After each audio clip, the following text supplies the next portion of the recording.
अभी हम जो बात कर रहे हैं वो इस लिहाज से बात कर रहे हैं कि अगर अच्छी जॉब चाहिए होगी तो उसके लिए क्या रिक्वायरमेंट होंगी, एक अच्छा बिजनेस रन करना चाहते हैं तो उसके लिए हमारे पास क्या रिक्वायरमेंट्स होंगी। फर्दर अगर मैं आगे बात करूं तो हमारे पास इसमें टाइम लिमिट आ जाती है। अब इसमें टाइम लिमिट कितनी आती है? जब इस चीज़ के बारे में सोचा जाता है, पर्सन कहता है कि किसी का बिजनेस है तो वो ज़्यादा से ज़्यादा क्या करता होगा, वो ऑफिस जाता होगा, 2 से 3 घंटे चला जाता होगा, वो सिर्फ चीज़ों को चेक करके वापस आ जाता होगा, बस उसका इतना काम है, वो बैठ कर सिर्फ खा रहा है। लेकिन ये कॉन्सेप्ट बिल्कुल गलत है। अगर मैं बात करूँ तो टाइम लिमिट इसके अंदर 24 आवर्स की आती है। कैसे? इस चीज़ की मैं आपको एग्जांपल देता हूँ। लेट्स सपोज हम बात करते हैं, एक पर्सन है, उसका बिजनेस है, वो उसको हर टाइम इस चीज़ की जो है टेंशन रहती है कि उसने किस पर्सन के साथ डील की, किस कंपनी के साथ डील की, उसको कितना जो है उसने डिलीवरी उसने करनी है, कहाँ से उसकी पेमेंट आनी है, उसने सैलरीज कहाँ से देनी है, उसने यूटिलिटी बिल्स कहाँ से देने होंगे, उसके बाद उसने जो एम्प्लॉयज़ हैं उनकी किस तरह उनको किस तरह मेंटेन करना होगा। तो यानी कि बहुत सारे फैक्टर्स होते हैं जो उसकी लाइफ में होते हैं, उसके बिजनेस के अंदर आ रहे होते हैं, जो उसकी थिंकिंग में आ रहे होते हैं।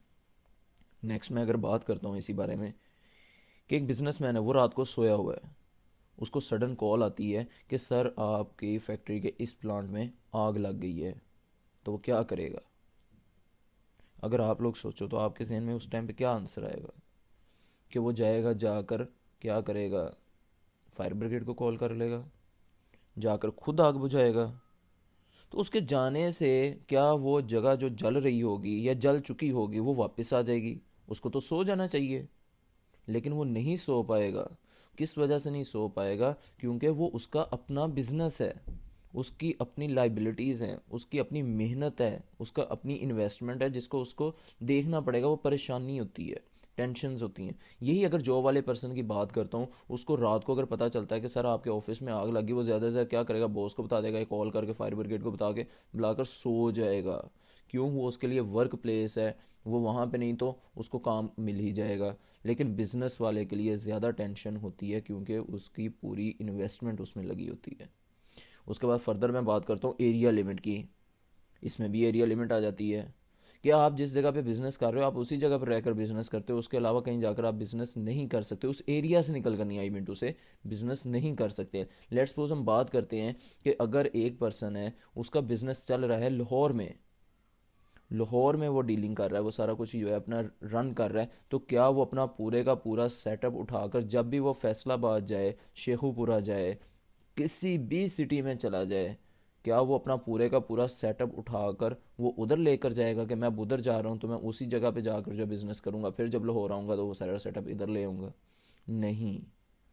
अगर शॉर्ट पीरियड टाइम के लिए जा रहा है, वो वहीं पर रहकर उसी सिटी में रहकर उसको काम करना होता है। इसके अंदर भी अब आपके पास रिस्क आ जाता है।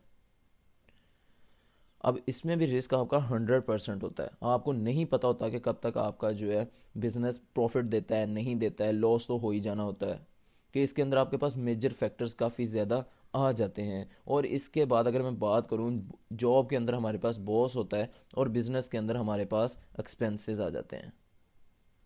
अब एक्सपेंसेस की बात करूं तो उसमें यह कि अगर तो आपका जैसे भी बिजनेस चल रहा है, चाहे प्रॉफिट में चल रहा है चाहे लॉस में चल रहा है, आपको यूटिलिटी बिल्स पे करने होंगे, आपको एम्प्लॉयज़ की सैलरीज पे करनी होंगी, आपको मेंटेनेंस करनी होगी, आपको टैक्स पे करना होगा, आपको अपनी लाइबिलिटीज़ पूरी करनी होंगी। ईच एंड एवरीथिंग जो है वो आप पर इस चीज़ की रिस्पॉन्सिबिलिटी बनेगी। आपको एक्सपेंसेस जो हैं वो करने पड़ेंगे, बेयर करने पड़ेंगे, बर्दाश्त करने पड़ेंगे। अगर हम बात करें तो ये एक ओवरऑल व्यू था कि इसमें बिजनेस में क्या डिफरेंस होता है और जॉब में क्या क्या चीज़ें आ जाती हैं। अब मैं बात करता हूँ कि एक पर्सन जो जॉब करता है वो अपनी मेहनत का सिर्फ 5% ही इंजॉय करता है। एक बिजनेसमैन जो होता है वो 95% इंजॉय करता है। कैसे? इस चीज़ को आगे मैं बताता हूँ, एग्जाम्पल के साथ बताता हूँ। लेट्स सपोज हम बात करते हैं कि एक पर्सन है, उसने एक अकेडमी बनाई है, यानी कि उसने एक रूम लिया या हॉल ले लिया रेंट पर। लेट्स सपोज उसके पास 50 स्टूडेंट्स हैं, 50 स्टूडेंट्स हैं, वो हर स्टूडेंट से 5000 रुपीज़ मंथली चार्ज करता है, एक अच्छी अकेडमी वाला। अब उसमें क्या है, टोटल स्टूडेंट्स कितने हुए, 50 हुए। उसने, चले हम बात करते हैं कि 50 स्टूडेंट्स के लिए 2 टीचर्स हायर किए हैं, 2 टीचर्स को हायर कर लिया जो उनको पढ़ाएंगे, और ईच टीचर को वो पर मंथ जो सैलरी देता होगा वो 20,000 देता होगा। अब अगर इसकी कैलकुलेशन की जाए 50 × 5,000, तो हमारे पास जो है वो 2.5 लाख की अमाउंट आ जाती है,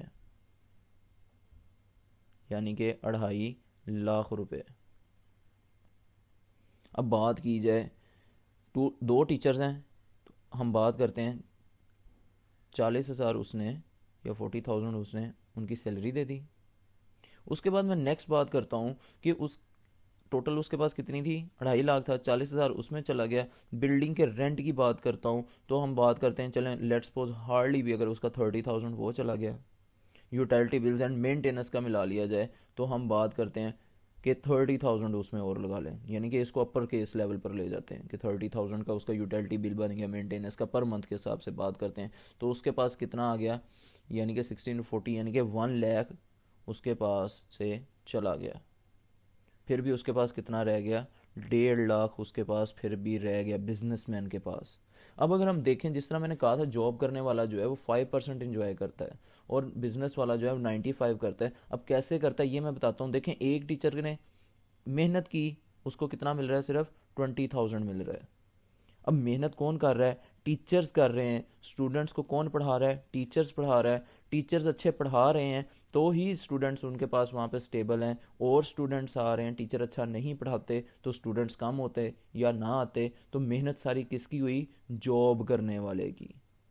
जो पर्सन जॉब कर रहा है, और इंजॉय कौन कर रहा है, बिजनेसमैन कर रहा है। 95% वो अपनी इंजॉयमेंट कर रहा है। तो ये चीज़ क्लियर हो गई कि जॉब करने वाला 5% अर्न करता है और बिजनेस करने वाला 95% अर्न करता है। कहते हैं कि जो बंदा जॉब करता है वो सिर्फ अपने ख़ानदान को संभालता है, उसका ख़ानदान संभलता है, और जो बंदा बिजनेस करता है उसकी नस्लें संभल जाती हैं। कोई भी एग्जांपल उठाकर देख लें, आप अपनी तरफ उठाकर देख लें, क्या आपकी घर में या आपकी फैमिली में या आपके फ्रेंड्स में जो लोग जॉब कर रहे हैं वो कितने खुशहाल हैं, और जो बिजनेस करते हैं उनका क्या तरीक़ाकार है। किसी भी बड़ी पर्सनैलिटी को उठा कर देख लें जो बिजनेस करता होगा, उसकी पूरी नस्लें जो हैं वो जो है संवर जाती हैं। वो काम ना भी करे नस्लें तो वो बैठ कर खा रही होती हैं, लेकिन एक जॉब वाला जो होता है उसको मेहनत करनी ही पड़ती है। सो ये बेसिक डिफरेंस है जॉब एंड बिजनेस का।